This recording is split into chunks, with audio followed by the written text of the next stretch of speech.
ভারতের বাণিজ্য ও শিল্প মন্ত্রণালয় বাংলাদেশের উপর কয়েকটি পণ্যের আমদানি সংক্রান্ত বন্দর নিষেধাজ্ঞা আরোপ করেছে। ডাইরেক্টরেট জেনারেল অব ফরেন ট্রেডের ডিজিএফটি নির্দেশিকার পর এই পদক্ষেপ নেওয়া হয়। এর প্রতিক্রিয়ায় বিজেপি নেতা দিলীপ ঘোষ বলেছেন, ভারতের সঙ্গে টক্কর দিলে ওরা বাঁচতে পারবে না। রোববার দিলীপ ঘোষ ভারতীয় সংবাদ সংস্থা এএনআইকে বলেন, আমরা যখন পাকিস্তানকে টাইট দিতে পারি তখন বাংলাদেশ তো কিছুই নয়।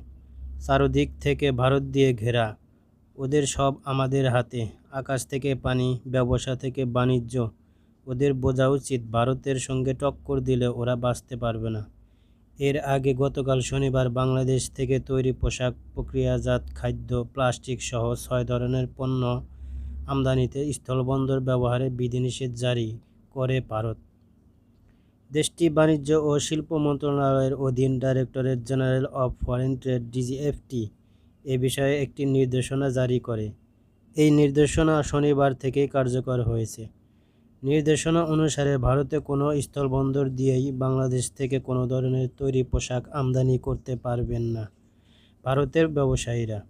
এইসব পণ্য কেবল নবসেবা এবং কলকাতা সমুদ্র বন্দর দিয়েই আমদানি করা যাবে।